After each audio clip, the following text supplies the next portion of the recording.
Salam alaikum, salam à tout le monde, salam à tous les Marocains du monde entier, à tous les amateurs du football. Et oui, Ronaldo, il a été vu à Casablanca dans un restaurant marrakchi où il y avait de la tangia et ça se négocie en mode, voilà, pendant que ça mange la tangia. Bon, rigolons un peu. Le Wydad ne va ni recruter Ronaldo, quoi que ce soit. Ils vont le payer avec quoi? Avec Angelec, faut arrêter. Est-ce que c'est une bonne propagande ou pas? Je sais pas, c'est quoi l'objectif de ça?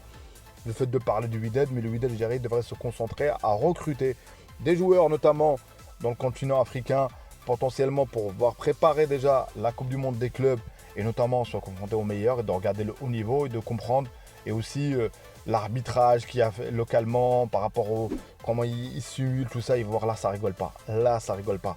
Et après, ils reviennent en Confédération africaine, l'équivalent de Ligue Europa. Et Inch'Allah, ils vont revenir, Inch'Allah, après, plus tard. Il y a le Raja aussi, il y a tout. Moi, je suis pour tous les clubs marocains. Donc voilà, moi, je suis neutre de tout ça. Concernant Hakimi, numéro 1, Hakimi, ça a été le symbole où plein de joueurs africains devaient choisir sa voie. Et s'ils auraient fait pareil que lui, je pense que beaucoup de nations africaines auraient été au top niveau, je dirais. Mais ça continue. L'exception, c'est le Maroc. L'exception au-delà, parce que le Maroc, déjà, la Coupe du Monde 2022, n'oublions pas, c'est la point de bascule. L'argument, le CV, il est là. Coupe du Monde 2022, et au-delà, tout le monde commence à choisir, à comprendre que c'est possible. Certaines équipes africaines ont dit, on a suivi l'exemple du Maroc pour certains joueurs, mais tout le monde, le Maroc, c'est l'exception à la règle. Et notamment le Maroc, pourquoi c'est l'exception? Je vous dirai ça en vidéo. Et si toi, tu apprécies mon contenu, abonne-toi et commente aussi. Like, c'est important pour le référencement, pour que ça soit plus vu. Place à la vidéo. Pourquoi c'est l'exception? Tout d'abord, moi je compare aujourd'hui, il y en a peut-être ils vont me dire que je vais loin, moi je me compare aux certaines nations européennes ou même américaines, même si on n'a pas en Amérique latine, tout ça, même si on n'a pas les titres, sur l'instant T, on a de quoi faire. On l'a prouvé au JO, on l'a prouvé à la Coupe du Monde 2022, donc sur la scène internationale, on a prouvé comme quoi on est là, il faut compter sur nous. Localement, on n'est pas encore roi, mais on sera le roi lion, le roi de l'Atlas. Les lions de l'Atlas seront le roi d'Afrique, Inch'Allah, pour la prochaine CAN. Donc pourquoi c'est l'exception? Déjà, nous, on a une diaspora. On a beaucoup de joueurs, énormément de joueurs. On n'est pas qu'en France. On est en Espagne, on est en Belgique, on est en Hollande, on est en Italie, et on est en Espagne. Donc ça veut dire plein de pays où on est là, en Allemagne et tout. Ça veut dire qu'il y a une différence. Le rapport aussi qui joue avec le pays joue énormément. Mais au-delà de ça, le projet. Aujourd'hui, marocain, tu regardes le Maroc, comment il se développe, point de vue conjoncture économique, tous les stades qui sont en train d'être construits, la Coupe du Monde qui va être organisée au Maroc en 2030. Donc il y a ça aussi qui est en jeu. Ça veut dire que tu arrives pour convaincre un joueur, t'as même pas besoin, pour certains aujourd'hui, tu n'as même pas besoin de les convaincre. Donc on ne se compare pas sur l'instant T, je le dis encore une fois, on se compare aux nations étrangères, c'est-à-dire européennes, et Amérique latine, tout ça, tout simplement parce que sur l'instant T, on est 12e au classement FIFA, au 13e, 12e. Ça veut dire aussi que pour évoluer, tu dois te comparer aux meilleurs. Tu dois te comparer, il faut regarder haut. Je ne parle pas de la CAN, hein. On va préparer la CAN, Inch'Allah, on va faire nos matchs. Là, je parle vraiment globalement, en général, parce qu'il y aura une Coupe du Monde après la CAN. Il y a aussi, il ne faut pas croire que ça va être éternel. Si on gagne, Inch'Allah, j'espère qu'on va la gagner chez nous et on passera la CAN. Ça nous aidera beaucoup, énormément. Et le deuxième point de bascule qui va venir au Maroc, qui sera important, c'est la CAN aussi.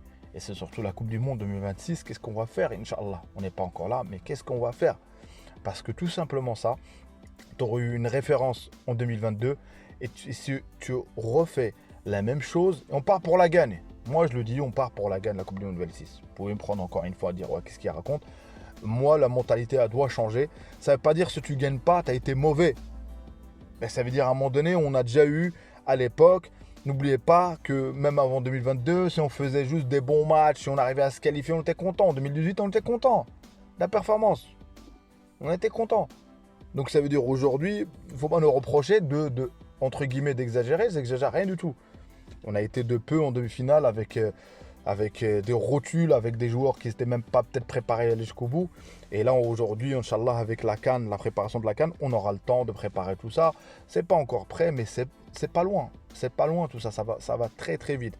Donc concernant les choix des joueurs, quand ils choisissent leur sélection nationale, la différence avec le Maroc, là déjà tu as une référence aussi, Hakimi. Hakimi a choisi à 16 ans Real, Dortmund, Inter, PSG, regardez aujourd'hui, meilleur latéral au monde. Donc ça veut dire si tu travailles, ça paye. Le travail, ça paye. Avec mon travail. Donc c'est-à-dire déjà rien qu'il y a une référence, mais les gens ne choisissent pas. C'est pour ça qu'il y en a qui se sortent de leur sélection. Oui, je vais opter pour notre sélection. Et on a bien vu des cas en équipe de France, le cas Benzema. Le cas Benzema, et les gens ils apprennent pas encore. Tant qu'il y a encore cet entraîneur-là, peut-être un entraîneur, ça sera autrement. Mais moi je dis une seule chose, ayez confiance à notre pays, à nos joueurs. Et arrêtez d'envoyer de mauvaises ondes. Arrêtez. Oui, critiquer. Blâmer ne sert à rien du tout. Critique, j'ai pas confiance, j'ai pas ci, j'ai pas X, Y. C'est pour ça que je vous dis, vous serez content quand en fait. Vous serez content quand notre président Fawzi Larja a mis les points sur les i, les barres sur les t concernant cette CAN U20. Et il a dit qu'il comptait beaucoup sur ça. Parce qu'on a aussi perdu contre l'Afrique du Sud. Ça commence à faire beaucoup contre cette équipe. Ils nous ont battus sur le terrain. Donc c'est à nous de voir ce qui se passe. Et aussi le mindset, le mental. Et voilà. Et voilà, on dit qu'on n'a pas le mental. Si, on l'a. Mais on s'est loupé encore une fois dans cette finale. Et continuons de progresser. De faire le bilan. Ce qui ne va pas. Pourquoi ça n'a pas fonctionné? Pourquoi? C'est quoi les joueurs qui doivent revenir ou pas? Donc ça, c'est des choix que le coach, s'il reste ou pas, je ne sais pas. Mais pour moi, je suis pour qu'il reste, Inch'Allah. Il y a une Coupe du Monde à préparer. Et ça se trouve que, Inch'Allah, on ira loin. Et la fédération, on parle. Ils n'ont pas hésité à virer Charaï. Ils n'ont pas hésité. Même moi, Charaï, je n'étais pas content. Moi, si vous pouvez revoir mes vidéos, Charaï, malgré la victoire qu'on a eue, on était chez nous, tout ça, j'étais pas content. Contrairement à Baha, il y a une différence. Voilà. On n'était pas content, ils l'ont viré et vous avez bien vu la suite.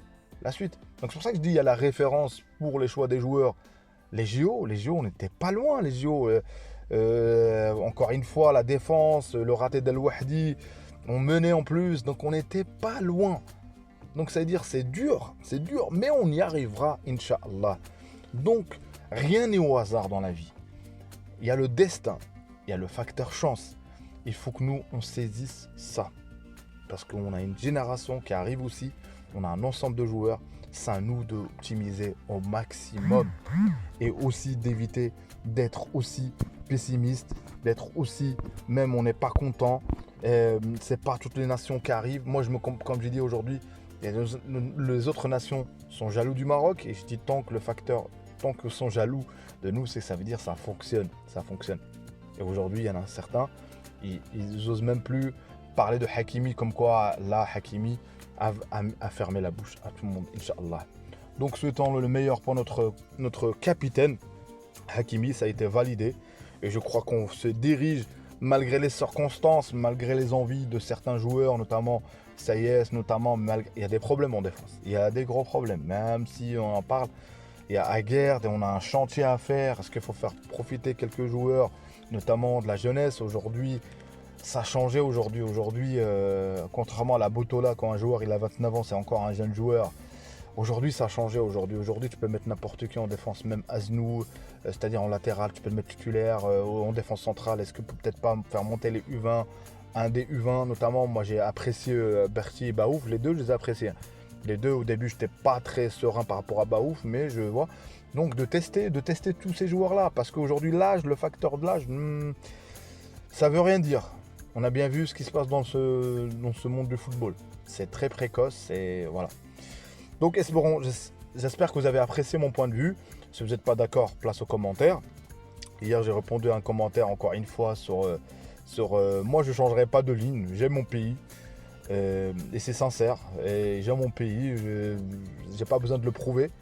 Et encore une fois, j'ai une chaîne qui parle de ces 212 de Tanja Al-Gouira, d'Imam Gharib de Tanja Al-Gouira, Allah Al-Watan, fidélité au Malik.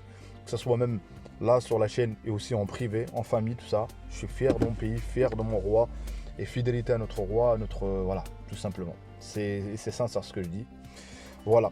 Merci pour la force, merci pour les likes, merci pour tout. Barakallahu fikum. Ça me fait plaisir de partager ce contenu avec vous.